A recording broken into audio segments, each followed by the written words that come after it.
এখন আমরা যদি বিশ্বাস করি যে আল্লাহর পক্ষ থেকে কোরআন নাজিল হয়েছে, তাহলে এটা তো মেনে নিতেই হবে যে কোরআনে যা আছে সব সত্য, তাই তো? আল্লাহ পাক কি মিথ্যা বলতে পারে? নাউযুবিল্লাহ। এখন কোরআন এবং হাদিসের অনেক বিষয় আমরা প্রমাণ করতে সক্ষম হই আমাদের ক্ষুদ্র জ্ঞানে। আবার এমন অনেক বিষয় আছে যেগুলো আমরা আমাদের ক্ষুদ্র জ্ঞানে প্রমাণ করতে পারি না। যেমন ফেরেশতার অস্তিত্ব কি আমরা প্রমাণ করতে পেরেছি? আপনি কি ল্যাবে প্রমাণ করতে পারবেন? জিন জাতির অস্তিত্ব আমরা কি চোখে দেখে প্রমাণ করতে পারবো? কবরে আযাব দেওয়া হয়, আপনি কি এটা দেখে প্রমাণ করতে পারবেন? রূহ বা আত্মা বলে কিছু আছে আমাদের দেহের মধ্যে, এটা কি আপনি প্রমাণ করতে পেরেছেন? অনেক সময় মুমিন ব্যক্তি স্বপ্ন দেখে এবং স্বপ্নগুলো সত্য হয়, হয় কি না? এবং হাদিসে এসেছে শেষ জামানায় মুমিন ব্যক্তির স্বপ্ন কিন্তু সত্য হবে বেশি বেশি। তো এখন এই যে এমন কিছু বিষয় যেগুলো আমরা বাহ্যিক জ্ঞান দিয়ে প্রমাণ করতে পারছি না, আল্লাহ রাব্বুল আলামিন বলেছেন এগুলো সত্য, আমরা চোখ বন্ধ করে বিশ্বাস করি কিনা? বিশ্বাস করেন কিনা? জান্নাত দেখেছেন? জাহান্নাম দেখেছেন? না দেখে বিশ্বাস করি কিনা? ইমানের কয়টা পিলার বলেন তো দেখে ভাই? কয়টা? ছয়টা। কয়টা? আল্লাহ বিশ্বাস, ফেরেশতাগণে বিশ্বাস, নবী রাসূলগণে বিশ্বাস, আসমানি কিতাব সমূহে বিশ্বাস, পরকালের জীবনে বিশ্বাস, তাকদীর বা ভাগ্যের ভালো মন্দে বিশ্বাস। এই ছয়টার মধ্যে শুধু কোরআন এবং মুহাম্মদ সাল্লাল্লাহু আলাইহি ওয়াসাল্লামকে বাদ দিয়ে আপনি কোনোটাই দেখেন না। দেখেছেন? আল্লাহকে দেখেছেন? ফেরেশতা মণ্ডলী, আগের আসমানি কিতাবগুলো, মুহাম্মদ সাল্লাল্লাহু আলাইহি ওয়াসাল্লামকে সাহাবীরা দেখেছেন, আপনি কি দেখেছেন? আগের নবী রাসূলদেরকে দেখেছেন? পরকালের জীবন দেখেছেন? তাকদীর বা ভাগ্যের ভালো মন্দ দেখেছেন? এই যে না দেখে যে আমরা বিশ্বাস করছি, এটার নাম হচ্ছে গায়েবে বিশ্বাস। কিসে বিশ্বাস? এটাই আল্লাহ পাক বলছেন আলিফ লাম মিম যালিকাল কিতাব লা রাইবা ফিহ। আলিফ লাম মিম এটা এমন একটা কিতাব যেই কিতাব নিয়ে কোনো সন্দেহ সংশয় নাই। হুদাল লিল মুত্তাকিন, এই কিতাব মুত্তাকিদেরকে পথ দেখাবে। কারা মুত্তাকি? আল্লাযীনা ইউমিনুনা বিল গায়বি, যারা এই অদৃশ্যে বিশ্বাস করে। বলেন সুবহানাল্লাহ। আল্লাহ পাকের আদেশ পালন করার নিমিত্তে, তার ইবাদত করার নিমিত্তে আমরা আল্লাহ পাকের এই আদেশগুলোকে না দেখেই বিশ্বাস করি। এখন কিছু মানুষ বলতে পারে তাহলে এগুলোর বৈজ্ঞানিক ব্যাখ্যা কি? উত্তর হচ্ছে এই যে কোরআন এবং হাদিসের সবকিছুকে বৈজ্ঞানিক ব্যাখ্যার মানদণ্ডে উত্তীর্ণ হয়ে আসতে হবে জরুরি না এটা। কারণ বিজ্ঞানের অনুসিদ্ধান্তগুলো সময়ে সময়ে বদলে যায়। আল্লাহ রাব্বুল আলামিনের বিধান কখনো বদলাবে না, ইনশাআল্লাহ। কথা কি বুঝতে পারছেন? আর আল্লাহ রাব্বুল আলামিন আমাদেরকে অসীম জ্ঞান দিয়ে সৃষ্টি করেন নাই, ক্ষুদ্র জ্ঞান দিয়ে সৃষ্টি করেছেন। আমরা আমাদের ক্ষুদ্র জ্ঞানে এতটুকু প্রমাণ করতে পারবো না। ভালো করে বোঝেন, আমরা আমাদের ক্ষুদ্র জ্ঞানে এতটুকু প্রমাণ করতে পারবো না যে আগামীকাল আপনার সাথে কি ঘটবে। বলতে পারবেন? কেউ পারবে? তো যে মানুষ তার সাথে আগামীকাল কি ঘটবে সেটাই বলতে পারছে না, সেই মানুষ কি আল্লাহ রাব্বুল আলামিনের এই মহাবিশ্বের অসীম জ্ঞানের অতল তলে ডুব দিতে পারবে? আমি বলছিলাম ইমানের 6 পিলার কি আপনি চোখে দেখেছেন? তারপরে বিশ্বাস করি কিনা ভাই? আচ্ছা, এখন আমরা এই জায়গায় ছিলাম যে আল্লাহ পাকের জ্ঞানটা অসীম। আল্লাহ পাকের জ্ঞান কি ভাই? আমি অসীমের একটা উদাহরণ দিয়ে বোঝাচ্ছি। মনে করেন এখানে আমরা যারা উপস্থিত আছি, আমরা সবাই জান্নাতে চলে গেলাম, মনে করেন, আল্লাহ কবুল করুন। জান্নাতে যাওয়ার পরে কি সময় শেষ হয়ে যাবে? সময় আরো চলতে থাকবে। আচ্ছা, জান্নাতে যাওয়ার পরে 1 কোটি, 2 কোটি, 5 কোটি, 10 কোটি, 100 কোটি বছর পর এই জান্নাতীরা কি করবে, কি খাবে, কোথায় ঘুরবে, কোথায় ফিরবে, আল্লাহ রাব্বুল আলামিন এখনই সেটা জানেন। আলহামদুলিল্লাহ, বলেন আল্লাহু আকবার। আল্লাহকে চিনি একটু, আল্লাহ পাক এখনই সেটা জানেন, এই মুহূর্তে জানেন। যদি এখানে কোনো ভাই থাকেন, ফর এক্সাম্পল অমুক ভাইয়ের নাম আব্দুল্লাহ, এই ভাই মনে করেন জান্নাতে যাবেন ইনশাআল্লাহ, কথার কথা বলছে, কথার কথা। এখন তিনি জান্নাতে যাওয়ার 100 কোটি বছর পরে কোন হুরের সাথে কোথায় ঘুরে বেড়াবেন আল্লাহ পাক এখনই তা জানেন। আল্লাহ পাককে চিনতে শিখুন। আবার আমাদের মধ্যে আল্লাহ না করুক কেউ যদি জাহান্নামে যায়, সে ব্যক্তি জাহান্নামে যাওয়ার কোটি কোটি বছর পর কি আযাব ভোগ করবে আল্লাহ পাক এখনই এই মুহূর্তে সেটা জানেন। এবং আগেও জানতেন। আল্লাহ পাকের কোনো শুরু নাই, আল্লাহ পাকের কোনো শেষ নাই। আল্লাহ পাকের কোনো শুরু নাই, আল্লাহ পাকের কোনো শেষ নাই। এমন নয় যে আল্লাহ পাক আমাদেরকে সৃষ্টি করে সৃষ্টিকর্তা হয়েছেন, রিজিক দাতা হয়েছেন, পালন কর্তা হয়েছেন, এমন নয়। সৃষ্টি করার আগে থেকেই আল্লাহ পাক সৃষ্টিকর্তা, পালনকর্তা, রিজিক দাতা সবকিছুই ছিলেন। বলেন আল্লাহু আকবার। আল্লাহ পাক একজন, তার কোনো শরীক নাই। আল্লাহ রাব্বুল আলামিনের জ্ঞান অসীম। এটার উদাহরণ হাদিসে দেয়া হয়েছে এভাবে যে মূসা এবং খিদির আলাইহিস সালাম নৌকায় সফর করছেন, একটা পাখি এসে নদী থেকে এক ফোঁটা পানি খেয়ে চলে গেল। তখন খিদির আলাইহিস সালাম বলছেন, হে মূসা, এই পাখিটা নদী থেকে যতটুকু পানি পান করতে পেরেছে, এই পানিটুকু হচ্ছে পুরো পৃথিবীর সমস্ত মাখলুকের জ্ঞান। আর এই পুরো নদীতে যত পানি আছে, এই সাগরে যত পানি আছে, এগুলো হলো আল্লাহ রাব্বুল আলামিনের জ্ঞান। আমি কি বুঝাতে পারছি ভাই? এখন সেই আল্লাহ রাব্বুল আলামিন যখন কোনো বিষয়কে সত্য বলবেন, সেটা সত্য কিনা? আল্লাহ পাক এখন বলছেন, আমি জিন আর মানব জাতিকে শুধু আমার ইবাদত করার জন্য সৃষ্টি করেছি, তার মানে জিন সত্য কিনা? আচ্ছা, একটু বলে দেই, মানুষের মধ্যে যেমন ভালো মন্দ আছে, জিন জাতির মধ্যেও কি আছে? ভালো মন্দ আছে। দুষ্ট জিন মানুষের ক্ষতি করার চেষ্টা করে। কি করে ভাই? এবং দিন দিন কিন্তু এর প্রভাবটা বাড়ছে। তো এখান থেকে বাঁচার জন্য কিছু প্রোটেকশন আগে বলে দেই, তারপর সামনে যাই। প্রত্যেক দিন সকালে এবং সন্ধ্যায় 3 বার করে সূরা ইখলাস পড়বেন। কুল হুয়াল্লাহু আহাদ, আল্লাহুস সামাদ, লাম ইয়ালিদ ওয়া লাম ইউলাদ ওয়া লাম ইয়াকুল লাহু কুফুয়ান আহাদ। সকালে সন্ধ্যায় কয়বার? 3 বার। আর 3 বার পড়বেন সূরা ফালাক, কুল আউযু বিরাব্বিল ফালাক, এই সূরা। আর 3 বার পড়বেন সূরা নাস, কুল আউযু বিরাব্বিন নাস। এটা প্রত্যেক ফরজ নামাজের পর একবার করে পড়বেন আয়াতুল কুরসি। আয়াতুল কুরসি কোন সূরা আছে? কত নম্বর আয়াত? মাশাআল্লাহ, 255। আল্লাহু লা ইলাহা ইল্লা হুয়াল হাইয়ুল কাইয়্যুম, এখান থেকে শেষ পর্যন্ত। আর কি করবেন? রাতের বেলা ঘুমানোর সময় পড়বেন সূরাতুল বাকারা, এর শেষের 2টা বা 3টা আয়াত। লিল্লাহি মা ফিস সামাওয়াতি ওয়া মা ফিল আরদ, এখান থেকে ফানসুরনা আলাল কওমিল কাফিরিন পর্যন্ত। নবী সাল্লাল্লাহু আলাইহি ওয়াসাল্লাম বলেছেন, রাতের বেলা কেউ যদি সূরা বাকারার শেষের এই 2টা 3টা আয়াত পড়ে ঘুমায়, সারা রাত আপনি যদি ইবাদতে থাকতেন, যে নেকি পেতেন, এটা পড়ে ঘুমানোর ফলে সেই নেকি পাবেন ইনশাআল্লাহ। এখন বলেন দেখি, কতজনের সূরা বাকারার শেষের 3টা আয়াত মুখস্থ আছে? মাশাআল্লাহ। এখন বলেন আমাকে, আল কোরআনের আলো ঘরে ঘরে কি জ্বলবে?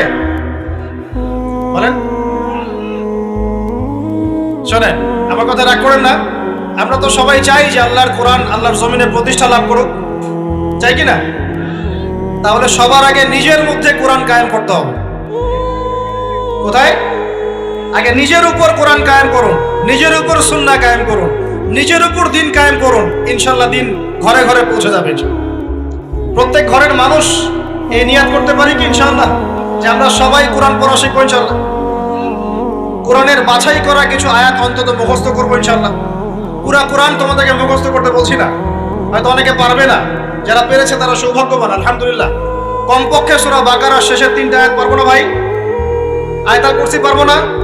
সূরা ফালাক, সূরা নাস, সূরা ইখলাস, সূরা কাফিরুন, সূরা হাশরের শেষের 3টা আয়াত, সূরা কাহাফ এর প্রথম 10 শেষ 10 আয়াত, সূরা কাহাফ প্রথম 10 শেষ 10 আয়াত, সূরা সাফফাত এর প্রথম 10 আয়াত, সূরা আর রহমান, সূরা ইয়াসিন, সূরা মুলক। এই যে কমন জিনিসগুলো, এগুলো মুখস্থ করতে পারবো না ভাই ইনশাআল্লাহ? আল্লাহ পাক সবাইকে তৌফিক দান করুন, বলি আমিন। আর এখন যারা বিয়ে শাদী করেন নাই, নিয়াত করেন যে আপনাদের ঘরে যে সন্তান আসবে, আচ্ছা সন্তানের আগে বউয়ে আসি নাকি? আচ্ছা, যারা বিয়ে শাদী করেন নাই নিয়াত করেন, দিনদার, মুত্তাকি, পরহেজগার, কোরআনওয়ালা মেয়ে ছাড়া বিয়ে করার দরকার নেই। বাস বাস বাস বাস বাস। শোনেন, এর মানে এই নয় যে খালি মাদ্রাসার মেয়েদেরকে বিয়ে করবেন, বরং এমন অনেক দিনী বোন আছেন আমাদের স্কুল কলেজ ইউনিভার্সিটিতে পড়েন, তারা অনেক বেশি দিন চর্চা করেন। মাশাআল্লাহ। আমি বলেছি কোরআনওয়ালা, দিনদার, পর্দাশীল নারী বিয়ে করবেন। এবং দ্বিতীয় নিয়াত করেন, যে সন্তানই হবে কমপক্ষে একটা সন্তানকে হাফেজে কোরআন বানাবেন ইনশাআল্লাহ, একটা সন্তানকে আলেম বানাবেন ইনশাআল্লাহ। আপনার মেয়ে হলে সেই মেয়েকে আয়েশা রাদিয়াল্লাহু আনহার মতো বানান ইনশাআল্লাহ। আপনার ছেলে হলে আপনার ছেলেকে আবু বকর, ওমর, ওসমান, আলী রাদিয়াল্লাহু আনহুম আজমাইন তাদের আদর্শে করে তোলেন ইনশাআল্লাহ। পারা যাবে না ভাই? যখন ঘরে ঘরে কোরআনওয়ালা মানুষ তৈরি হবে না, আল্লাহর জমিনে আল্লাহর দ্বীন এমনি প্রতিষ্ঠা হয়ে যাবে ইনশাআল্লাহ। বাতিল কোন দিক পালিয়ে যাবে ঠিক নাই। সবকিছু শেষ আছে না বলেন তো? সবকিছু শেষ আছে। নমরুদ আছে না নাই? দুনিয়াতে আছে। মানুষ তার নামও স্মরণ করে। যখন সে দুনিয়া ছিল মনে হচ্ছিল দুনিয়াটাই তার, তোর মনে হচ্ছিল কি দুনিয়াটাই নমরুদের। ফেরাউন দুনিয়া আছে না নাই? আছে। তার নামও কি মানুষ স্মরণ করে? যখন ফেরাউনের রাজত্ব ছিল, যুগ ছিল, তখন মনে হতো যে পুরো দুনিয়াটাই ওর। কথা বুঝতে পারছেন না? এরকম প্রত্যেক যুগে যুগে। আজ জাতির নাম শুনেছেন? আজ জাতি এই তাল গাছের সমান লম্বা চওড়া ছিল এক একজন। বিশ্বাস করছেন না? তাল গাছের সমান লম্বা চওড়া ছিল এবং পাহাড় কেটে কেটে তারা বাড়িঘর নির্মাণ করত। তাদের কাছে আল্লাহ পাক নবী হিসেবে পাঠিয়েছিলেন হুদ আলাইহিস সালামকে। কোন নবী? সূরা হুদ পড়ে দেখবেন। আপনি যদি কবিতা, সাহিত্য, ছন্দ এগুলো পছন্দ করেন তাহলে সূরা হুদ আপনার জন্য। সুবহানাল্লাহ। আপনি যদি কবিতা, সাহিত্য, ছন্দ, বালাগাত পছন্দ করেন, সূরা আর রহমান আপনার জন্য, সূরা হুদ আপনার জন্য, সূরা শুআরা এগুলো আপনার জন্য। এত চমৎকার কাব্যিক বিন্যাস আছে, মানে কবিতার ছন্দে ছন্দে উপন্যাস ব্যাখ্যা করা হয়েছে। সুবহানাল্লাহ। মানুষ তো কোরআনকে মূল্যায়ন করে না। আমি লাস্ট জুমার খুতবার একটা লেকচারে বলেছিলাম, সূরা ইউসুফ, এই যে এখন সারা বিশ্বে অর্থনীতি নিয়ে যে কত কথা হচ্ছে, অর্থনৈতিক সংকট, এটা সেটা বলা হচ্ছে না, সবার ঘরে ঘরে এগুলো আলোচনা হয় তো মাশাআল্লাহ। আপনি বিশ্বাস করেন সূরা ইউসুফের মাত্র 4টা আয়াতের মধ্যে আল্লাহ পাক এই পুরো বিশ্বের অর্থনৈতিক সমস্যার সমাধান দিয়ে দিয়েছেন। বলে দেব কি সমাধান? পরে বলছি। আগে আপনাদের এই পয়েন্টটা শেষ করি। ঘরে ঘরে কোরআনওয়ালা মানুষ তৈরি হবে তো ইনশাআল্লাহ। আল্লাহ কবুল করুন, বলি আমিন। কোরআনের এই বিশেষ সূরাগুলো মুখস্থ করতে পারবো তো ইনশাআল্লাহ ভাই? এগুলো নিয়মিত চর্চা করলে আপনাকে দুষ্ট জিন, জাদু, বদনজর এগুলো গ্রাস করবে না ইনশাআল্লাহ। আরেকটা বইয়ের নাম বলে দেই, বই কিনবেন। আমি যে প্রত্যেকটা লেকচারে একটা একটা করে 2টা করে বইয়ের নাম বলি, বইগুলো কিনবেন আল্লাহর রাস্তায়। আজকে শুধু একটা বইয়ের নাম বলবো না, আজকে আমি এমন একজন রাইটারের নাম বলে দিব যে রাইটারের সবগুলো বই বাসায় কিনবেন আপনারা ইনশাআল্লাহ। যদি আপনি এই রাইটারের, এই আলেমের সবগুলো বই বাসায় রাখতে পারেন এবং চর্চা করতে পারেন, ইনশাআল্লাহ আপনি সিরাতুল মুস্তাকিমেই থাকবেন ইনশাআল্লাহ। আমি আপনার জিম্মেদার হচ্ছি ইনশাআল্লাহ। যদি আপনি পথভ্রষ্ট না হয়ে যান, এই বইগুলোতে এত চমৎকার করে গাইডলাইন দেয়া আছে, আপনি ইনশাআল্লাহ সঠিক পথেই থাকবেন। নামটা বলে দিব, সবার প্রিয় আলেম, পুরো বিশ্বের, শুধু বাংলাদেশের নয়, অন্যতম একজন প্রিয় আলেম, বিদগ্ধ আলেমে দ্বীন আল্লামা মুফতি তাকি উসমানী দামাত বারাকাতুহু। নাম শুনেছেন? এই নামটা শুনেছেন? আচ্ছা, তার অনেক বই আছে, প্রায় 200, 300, 400। সবগুলা বই বাসায় কিনবেন ইনশাআল্লাহ।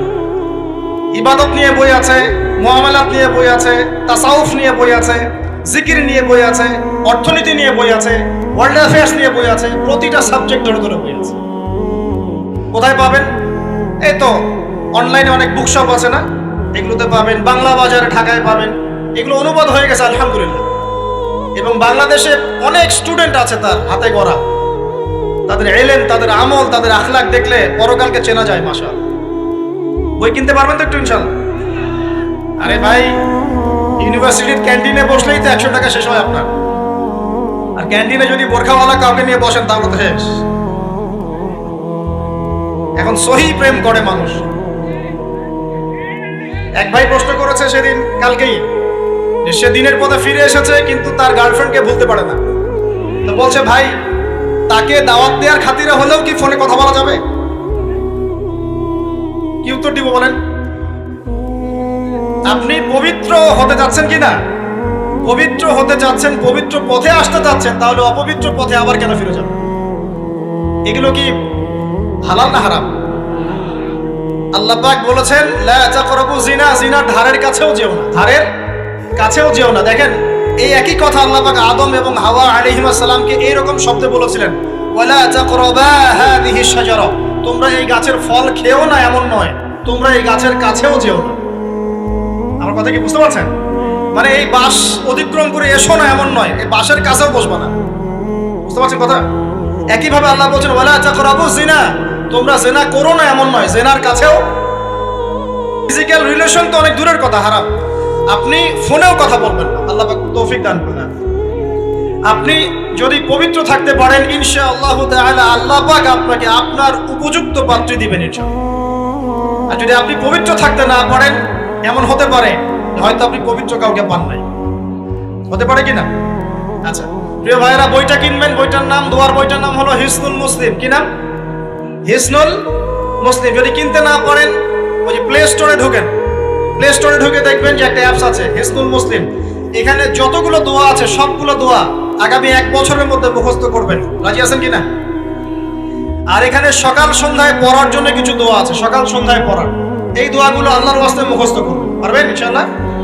আল্লাহ তৌফিক দান করবেন। আমি আর একটা আমল বলে দিব, তারপর সামনে যাব। সেটা হলো 5 ওয়াক্ত নামাজ তো পড়েন মাশাআল্লাহ, নাকি? কারা কারা নামাজ 5 ওয়াক্ত পড়েন হাত তোলেন দেখি। আলহামদুলিল্লাহ মাশাআল্লাহ, হাত নামান। আর যারা নামাজ পড়েন না তাদেরকে আমি একটা হাদিস শোনাবো, একটা হাদিস শুনবেন। নবী সাল্লাল্লাহু আলাইহি ওয়াসাল্লাম বলেছেন, قال النبي صلى الله عليه وسلم بين العبد وبين الكفر والشرك ترك الصلاة। আল্লাহ পাকের বান্দা আর একজন কাফের মুশরিকের মধ্যে পার্থক্যই হচ্ছে নামাজ। আল্লাহ পাকের বান্দা মানে মুমিন মুসলিম এবং একজন কাফের মুশরিকের মধ্যে পার্থক্য কি? মান তারাকা সালাতান মুতাআম্মিদান ফাকাদ বারিয়াত মিন যিম্মাতিল্লাহ। কেউ যদি ইচ্ছাকৃতভাবে তার উপর ফরজ নামাজকে ছেড়ে দেয়, সে যেন আল্লাহ পাকের জিম্মেদারি থেকে মুক্ত হয়ে গেল। অন্য হাদিসে আছে মান তারাকা সালাতান মুতাআম্মিদান ফাকাদ কাফার। কেউ যদি ইচ্ছা করে নামাজ ছেড়ে দেয়, সে ব্যক্তি কুফরি করলো। বলি নাউজুবিল্লাহ। আমরা কি কুফরি করতে চাই নাকি ভাই? নামাজের কথা বলেছি, 5 ওয়াক্ত নামাজ কারা কারা পড়েন না হাত তোলেন এবার। আচ্ছা লজ্জার কিছু নাই, এখন আমার সাথে তওবা করেন, আমার সাথে তওবা করেন, বলেন আস্তাগফিরুল্লাহ আল্লাযী লা ইলাহা ইল্লা হুয়াল হাইয়ুল কাইয়্যুম ওয়া আতুবু ইলাইহি। আল্লাহর কাছে সাক্ষী রেখে বলেন, আল্লাহ আমি জীবনে যত রাকাত নামাজ ছেড়ে দিয়েছি এর জন্য আমাকে মাফ করে দাও। ইনশাআল্লাহ আগামী জীবনে আমি বিনা ওজরে 1 ওয়াক্ত নামাজও বাদ দিব না ইনশাআল্লাহ। রাজি আছেন ইনশাআল্লাহ? বাস এই একটা নসিহত যদি আজকে আপনারা আমল করতে পারেন ইনশাআল্লাহ আজকের মাহফিল সফল। পারা যাবে? আর বই কিনতে বললাম 1 নাম্বার কোন বই বলেন? হিসনুল। আর কোন আলেমের নাম বলেছে? আল্লামা, জুড়ে বলেন। তার অনেকগুলো বই আছে, কেনার চেষ্টা করবেন তো ইনশাআল্লাহ। আল্লাহ পাক তৌফিক এনায়েত করুন, বলি আমিন। তাহলে আমরা সূরা যারিয়াতের 56 নম্বর আয়াতে কি শিখেছি ভাই? আল্লাহ রাব্বুল আলামিন আমাদেরকে সৃষ্টি করেছেন কেন? তার ইবাদত করার জন্য আছে। এখন আমাকে বলেন যে আল্লাহ পাকের ইবাদত করার জন্য আল্লাহ পাক এই দুনিয়াতে আমাদেরকে কত বছর সময় দিয়েছেন বলেন দেখি। সর্বোচ্চ কত হবে? সর্বোচ্চ 60, 70, 100 হতে পারে। এই তো। আমরা কি চিরস্থায়ী থাকবো এখানে না চলে যাব? আচ্ছা দুনিয়ার জীবনটা তাহলে কি? আল্লাহ পাক বলছেন আল্লাযী খালাকাল মাউতা ওয়াল হায়াতা লিয়াবলুয়াকুম আইয়ুকুম আহসানু আমালা। আল্লাহ পাক জীবন মৃত্যু সৃষ্টি করেছেন কেন? আল্লাহ পাক পরীক্ষা করার জন্য যে এই দুনিয়ার জীবনে আমলে কে শ্রেষ্ঠ, আমলে কে শ্রেষ্ঠ। দুনিয়ার জীবনে আসার উদ্দেশ্য পেয়েছি আল্লাহর ইবাদত করা, এখন পেলাম আল্লাহ জীবন মৃত্যু কেন সৃষ্টি করেছেন? আমলে পরীক্ষা করার জন্য যে কে শ্রেষ্ঠ হচ্ছে। আমাদের উদ্দেশ্য কি? আমাদের উদ্দেশ্য হচ্ছে পুলসিরাত পার হয়ে জান্নাতে যাওয়া। উদ্দেশ্য কি? পুলসিরাত পার হয়ে জান্নাতে যাওয়া। সূরা আলে ইমরানের 185 নম্বর আয়াতে আল্লাহ পাক বলেছেন কুল্লু নাফসিন যায়িকাতুল মাউত। প্রত্যেকটা নফস মৃত্যুর স্বাদ গ্রহণ করবে, এরপর কিয়ামতের মাঠে তাদের আজর তাদেরকে পূর্ণ মাত্রায় বুঝিয়ে দেওয়া হবে। আল্লাহ পাক বলেন ফামান যুহজিহা আনিন নারি ওয়া উদখিলাল জান্নাতা ফাকাদ ফাজ। ওই দিন যে ব্যক্তিকে জাহান্নাম থেকে বাঁচানো হবে এবং জান্নাতে প্রবেশ করানো হবে সেই ব্যক্তি হচ্ছে সফল। কথা ঠিক কিনা? তাহলে উদ্দেশ্য পেলাম তো, আমাদের গন্তব্য পেলাম তো। আমাদের গন্তব্য কি তাহলে? জান্নাত। এখন এই দুনিয়ার জীবনে আমরা সর্বোচ্চ হয়তো 100 বছর বাঁচবো, আল্লাহ ভালো জানেন, তাই তো? এই দুনিয়ার জীবনের এই হায়াতের সবচেয়ে ইম্পর্টেন্ট টাইমটা কোনটা বলেন? সবচেয়ে ইম্পর্টেন্ট টাইম কোনটা? যৌবন কিনা? যৌবন কাকে বলে? যৌবন কাকে বলে? কত বছর থেকে কত বছর পর্যন্ত? 20 থেকে 40, বা 15 থেকে 40, বা 20 থেকে 50, এই তো? আচ্ছা, এই বয়সের মধ্যে কারা কারা আছেন হাত তুলে? মাশাআল্লাহ, সবাই তো দেখে এই বয়সে হাত তোলেন। এখন এই বয়স সম্পর্কে আগে 2টা হাদিস শোনেন, আমার দিকে তাকান, তারপরে আমি বলছি অবস্থা কি, করণীয় কি। আমি বলেছি যুবকদেরকে কিছু নসিহত করবো, আজকে নিয়াত করেছি, ঠিক আছে ভাই? আচ্ছা, যুবকদের সম্পর্কে প্রথম হাদিস, রাসূল সাল্লাল্লাহু আলাইহি ওয়াসাল্লাম বলেছেন, কিয়ামতের মাঠে মানুষ যখন উঠবে, আমরা উঠবো কিনা? আচ্ছা, নাকি উঠবো না? যারা আগুনে পুড়ে গেছে তারা উঠবে কিনা? যারা পানিতে ডুবে গেছে, যাদের লাশও খুঁজে পাওয়া যায় নাই, উঠবে কিনা? উঠবে। আচ্ছা, যখন মানুষ উঠবে তখন তাকে 5টা প্রশ্ন করা হবে। কয়টা ভাই? এই 5টা প্রশ্নের আগে সে তার পা সামনেও ফেলতে পারবে না, পিছনেও ফেলতে পারবে না। আমরা কি একটু চিন্তা করতে পারছি কত ভয়ঙ্কর হবে বিষয়টা? এই সামান্য গরমে আমাদের অবস্থা খারাপ, সূর্য সেদিন সামনে নিচে, আর মানুষ উঠে দাঁড়িয়ে আছে, তাদেরকে 5টা প্রশ্ন করা হবে। যতক্ষণ পর্যন্ত প্রশ্নের উত্তর দিতে পারছে না, সামনেও যেতে পারবে না, পিছনেও আসতে পারবে না, পা নড়াতে পারবে না। 1, তোমার পুরো জীবনটা তুমি কোন কাজে ব্যয় করেছো? উত্তর কি রেডি আছে আমাদের কাছে? আমরা কি বলতে পারবো, হে আল্লাহ, আমরা আমাদের পুরো জীবন তোমার ইবাদত করে কাটিয়েছি? 2, তোমার যৌবন স্পেশালি তুমি কোন কাজে ব্যয় করেছো? তোমার যৌবন তুমি স্পেশালি কোন কাজে ব্যয় করেছো? যুবকরা কি উত্তর দেওয়ার জন্য প্রস্তুত আছে যে আমাদের যৌবন আমরা আল্লাহর পথে কাটিয়েছি? সবাই কি বলতে পারবো? 3 নাম্বার, তোমার রিজিকের উৎস কি ছিল? কোন পথে সম্পদ অর্জন করেছো? 4 নাম্বার, কোন পথে সম্পদ ব্যয় করেছো? কোন কোন খাতে সম্পদ ব্যয় করেছো? আমরা কি আমাদের আয় এবং ব্যয়ের হিসাব দেওয়ার জন্য প্রস্তুত? 5, তোমাকে আমি যে জ্ঞান দিয়েছিলাম সেই জ্ঞান অনুযায়ী আমল করেছো কিনা? আল্লাহ পাক আমাকে আপনাদের সবাইকে তৌফিক দান করুন, জানা অনুযায়ী আমল করার তৌফিক দান করুন। এই 5টা প্রশ্নের মধ্যে যৌবনকাল ইম্পর্টেন্ট কিনা ভাই?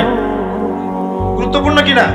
মাথায় রাখি। সামনে একটা হাদিস শুনুন, রাসূল সাল্লাল্লাহু আলাইহি ওয়াসাল্লাম বলছেন, এই কিয়ামতের মাঠেই 7 শ্রেণীর মানুষকে আল্লাহ পাক বিশেষ মেহমানদারির ব্যবস্থা করবেন, আরশের ছায়ায় ছায়া দিবেন ইনশাআল্লাহ। কোথায় ছায়া দিবেন? ওই দিন এই ছায়া ছাড়া অন্য কোনো ছায়া থাকবে না। নবী সাল্লাল্লাহু আলাইহি ওয়াসাল্লাম বলছেন, তার মধ্যে প্রথম শ্রেণী হচ্ছে ইমামুন আদিল, ন্যায়পরায়ণ শাসক। ন্যায়পরায়ণ, আচ্ছা, ন্যায়পরায়ণ শাসকের একটা এক্সাম্পল দেই। মক্কার জাহেলি যুগে সাহাবীরা ঈমান নিয়ে এসেছেন, বাস তাদের উপর নির্মম নির্যাতন শুরু হয়ে গেছে, আবু জেহেল, আবু লাহাব, উতবা, শাইবা। তখন সাহাবীরা আল্লাহ রাসূলের কাছে এসে বলছেন, ইয়া রাসূলুল্লাহ, আপনি একটু বদদুয়া করেন, তাদের উপর বদদুয়া করেন, আমরা তো আর পারছি না। নবী সাল্লাল্লাহু আলাইহি ওয়াসাল্লাম বললেন, তোমরা মক্কা থেকে হিজরত করে হাবাসায় চলে যাও। কোথায়? হাবাসা। হাবাসা মানে হচ্ছে আবিসিনিয়া। আবিসিনিয়া মানে এখনকার ইথিওপিয়া, ইরিত্রিয়া। নাম শুনেছেন কি? বিশেষ কোচিং তো করছেন অনেকে। আফ্রিকা মহাদেশের একটা ছোট্ট দেশ ইরিত্রিয়া, ওখানে চলে যাও। তখন বলেছিলেন তিনি হাবাসায় চলে যাও। সাহাবীরা জিজ্ঞাসা করছেন, হাবাসায় কেন?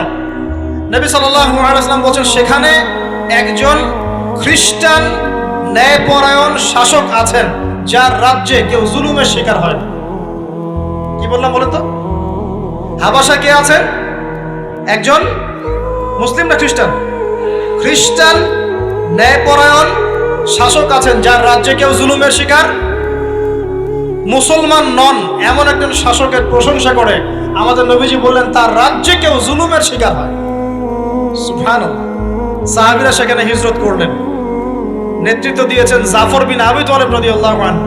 সেই সাহাবী বাদশা নাজাশী, তার নাম ছিল বাদশা নাজাশী, তার সামনে দাঁড়িয়ে সূরা মারিয়াম তেলাওয়াত করেছিলেন। ওই সূরা মারিয়ামে ইয়াহইয়া, জাকারিয়া, ঈসা, তার মা, এই গল্প ঘটনাগুলো আছে। এই সূরার তেলাওয়াত শুনে বাদশা নাজাশীর চোখ দিয়ে পানি পড়তে পড়তে দাড়ি ভিজে গিয়েছে। সুবহানাল্লাহ। শেষে তিনি ঈমান নিয়ে আসেন, মুসলমান হন, আলহামদুলিল্লাহ। আমাদের নবীজি তার জানাজার নামাজ পড়েছিলেন, আমাদের নবীজি তার গায়েবানা জানাজার নামাজও পড়েছেন। বলেন সুবহানাল্লাহ। এখানে একটা পয়েন্ট খালি বলতে চাই, একজন অমুসলিম শাসক সম্পর্কে আমাদের নবীজি মন্তব্য করেছিলেন তার রাজ্যে কেউ জুলুমের শিকার হয় না। আর আজকের দিনে সারা বিশ্বের কোন কোন ক্ষেত্রে মুসলিম শাসকদের ব্যাপারেও এই কথা বলা যায় না যে তার রাজ্যে কেউ জুলুমের শিকার হয়। আল্লাহ পাক বলছেন আরশের ছায়া আমি ছায়া দিব 7 শ্রেণীর মানুষকে। কয় শ্রেণী? তার মধ্যে প্রথম শ্রেণী হচ্ছে ইমামুন আদিল, ন্যায়পরায়ণ শাসক। আল্লাহ পাক আমাদের সমস্ত শাসকদেরকে ন্যায়পরায়ণ হওয়ার তৌফিক দান। 2 নাম্বার, সেই যুবককে আমি সেখানে আশ্রয় দিব যেই যুবক তার যৌবনকালটা আল্লাহর পথে কাটিয়ে দিয়েছে। এবার কি হাদিসটা আপনি পেয়েছেন? এর আগের হাদিস কি শুনলেন?